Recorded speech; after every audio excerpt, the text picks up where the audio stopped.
What if the one thing your cat wants from you is for you to back off? 98% of cat owners smother their cats with love and attention, thinking it'll bring them closer.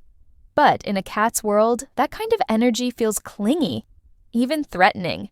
Today, you'll learn 7 things cats love, but 98% of owners never do them. And doing just one could completely change how your cat sees you. Point number 1.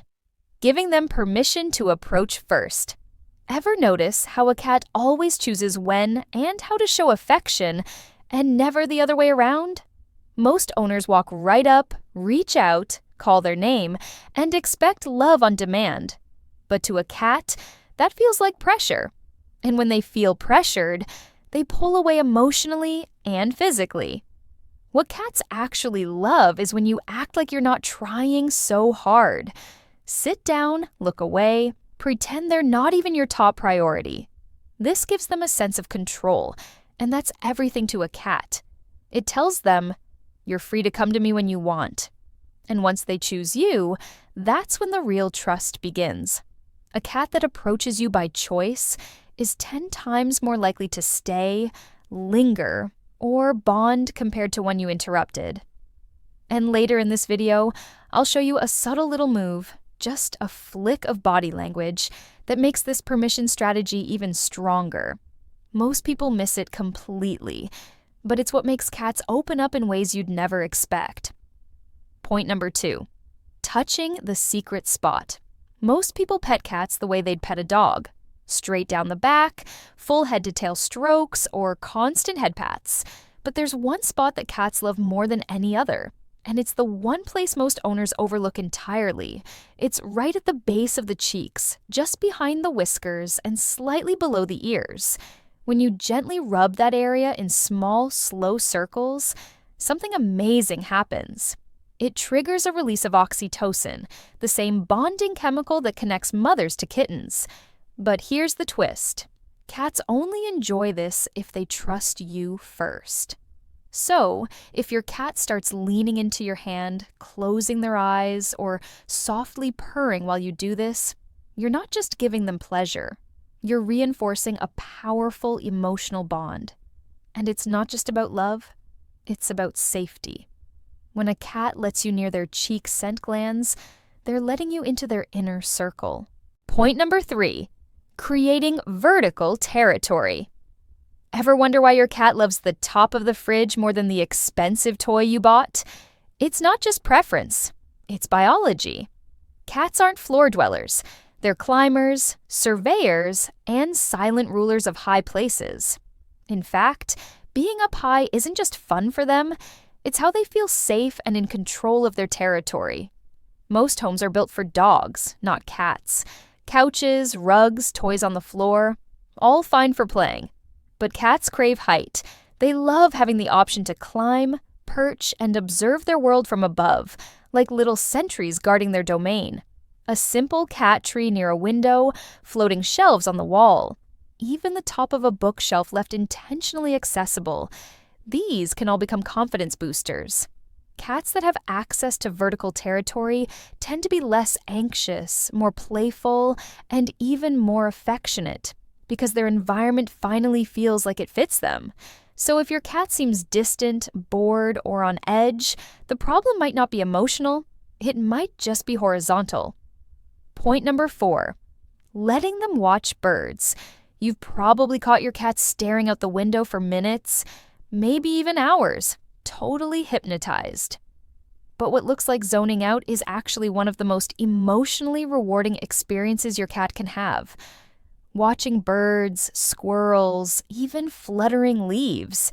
This taps directly into their natural instincts. It's mental stimulation. It's sensory enrichment. And when they can do it regularly, it actually helps reduce stress, prevent boredom-based aggression, and even improve sleep quality. But here's the mistake 98% of owners make. They interrupt it. Close the blinds, shush the cat when it chatters, or never even think to set up a space where window watching is part of the routine. You don't need fancy toys or laser pointers.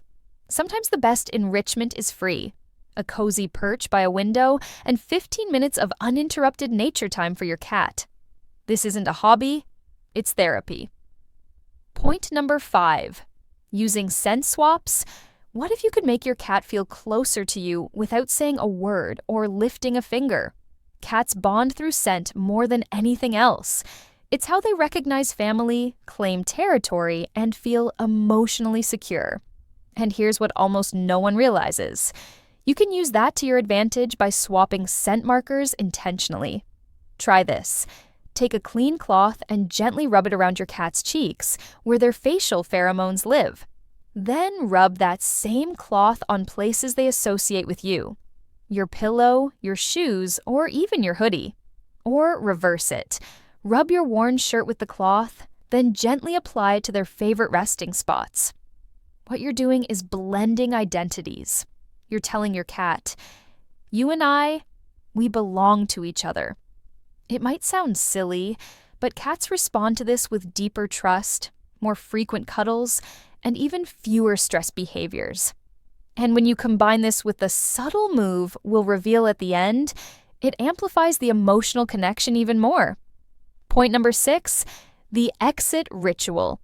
Do you just grab your keys, walk out the door, and assume your cat doesn't care?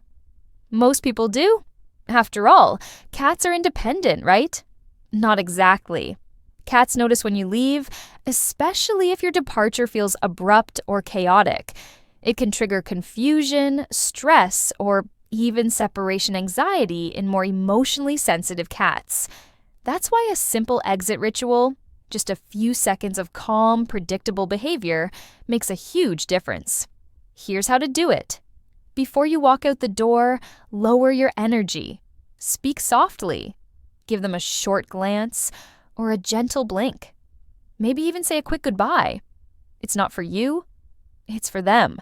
It signals, I'm leaving, but everything's okay. Cats love patterns, and this small emotional cue gives them a sense of security, so they're not left wondering what just happened. Some owners even notice their cats stop misbehaving or meowing at the door when this ritual becomes consistent. Because when your cat knows what to expect, they feel safe even when you're gone. Point number 7, letting them choose where to sleep. Most cat owners have a designated bed or blanket for their cat, and they expect the cat to use it. But cats don't love consistency the way we do. They love options. In fact, where a cat chooses to sleep says everything about how they feel physically and emotionally. They rotate sleep spots based on temperature, mood, and trust. So when you give them the freedom to sleep wherever they want, you're letting them manage their own comfort and emotions. But here's where the magic happens. Remember that subtle move we teased earlier? The one that builds deep trust? Here it is. Next time your cat settles in a spot near you, don't reach out. Don't talk. Don't even look directly. Instead, shift your body just slightly away. Lower your energy. Let them think they discovered a peaceful space on their own terms. Then, after a pause, do one slow blink and wait. If they stay, or better yet, if they blink back, you've just unlocked one of the strongest bonding signals in the feline world. And it all started because you let them choose not just where to sleep, but when to connect.